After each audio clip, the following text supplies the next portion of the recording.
Hello and welcome to D Reads Books, where I, D, read books.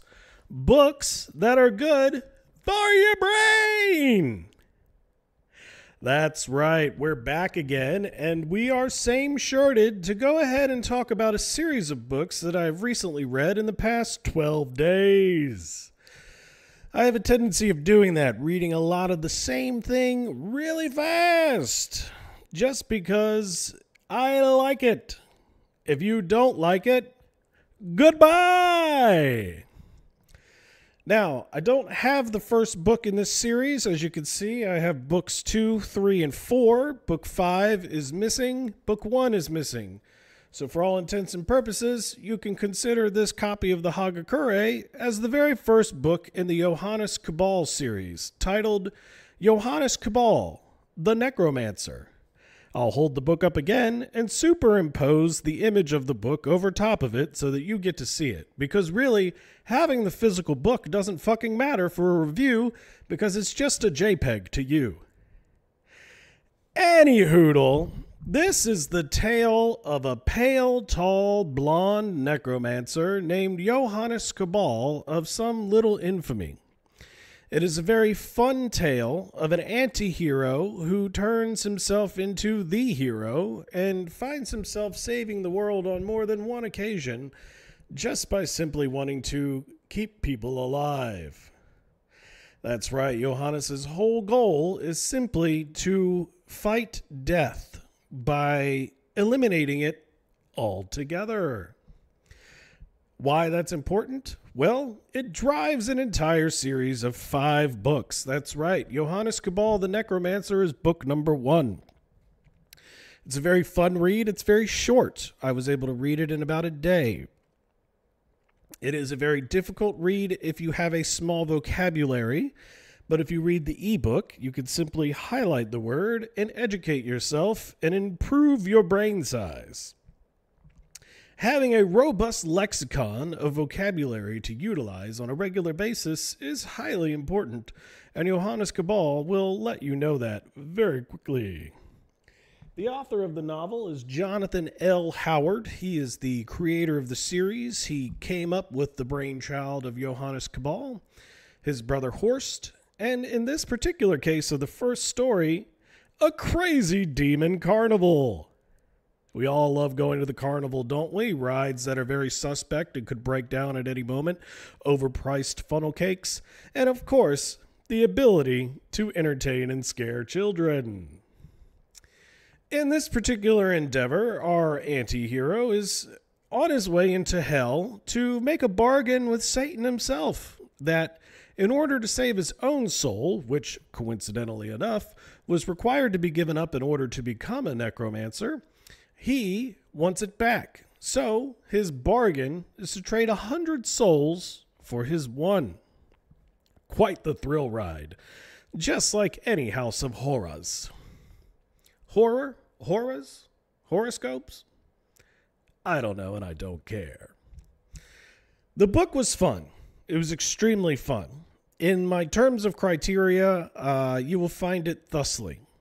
First, the ease of which you can read the book.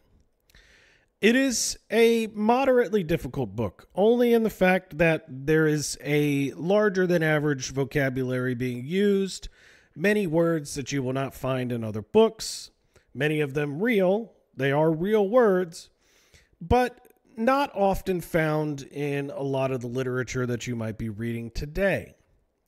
So, with that being in mind, this gets about a 3.5 out of 5 in terms of difficulty. So, a 3.5 out of 5 for difficulty to read. If you're willing to take a few moments to step back and learn some new words, you're going to gain a lot of value from Johannes Cabal. Second, the cover art. Again, let's superimpose old Mr. Cabal on top of here, the first book, The Necromancer. I enjoy the cover art of all of these books. I think they're very original. I think that overall they add to the sense of style And I know personally it really helped when I randomly picked it up off of the library shelf to read it. This was a random pick for me, and it turns out it was actually a book recommended by my friend 3 years ago. Oops. Terrible friend, AD. That's right. But again, the cover art, highly valuable in my opinion for why you should or shouldn't own a book, because I do believe that you should judge every book by its cover. And with that being said, this cover art gets a 4.5 out of 5. Yes, that's right. Simplicity, however different, and intriguing at the same time. You see, skulls are cool. They carry around our brains that drive this meat sack. To carry on with the rest of our criteria, should you have this on your bookshelf? Now, I have 3 of the 5 books here. They are, however, not mine. They have come from the library. I highly recommend getting a library card. It just makes things easier. Do I intend to eventually go back and purchase these when I am not as poor as I am now? Recession vibes. And have them on my bookshelf? Absolutely. So, with criteria number 3, should you have this on your bookshelf so that you could return to it later, or perhaps recommend to a friend, or have your child, when she reaches that goth phase, go ahead and begin to read it? Yes, without a doubt, you should have Jonathan L. Howard's Johannes Cabal series on your bookshelf. I highly think so. Not only do they look nice, again, they're a bit different. They look like a tome when you have them on their spine. And as a result, that just adds a bit of value to the style. We'll hope that doesn't fall down there. Give it a little bit of a angle again so you can see it. Hope you don't mind my arm fat. I've gotten pretty big reading a lot of books and eating a lot of sausage. That's what I like to do. I like to eat sausage and read books. I like to eat books and read sausage, okay? It's my life. I had to cut back, though. 7 links is too many for the regular human being. Anyway, the plot. Okay? Criteria number 4, the plot. Is it good? Yes! Yes, it is. Is that on a scale of 1 to 5? I don't care. It's worth reading.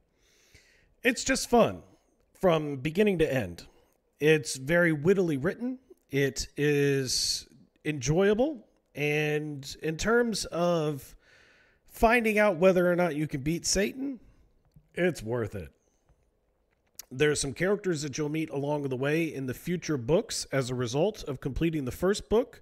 So please do not jump around and do like that one song by those people who jumped around. Okay? Go from book to book, one at a time, please. 4 out of 5, sure. That's what I just said. That's what it is. The plot's a 4 out of 5. The characters. The reason why many of us read books.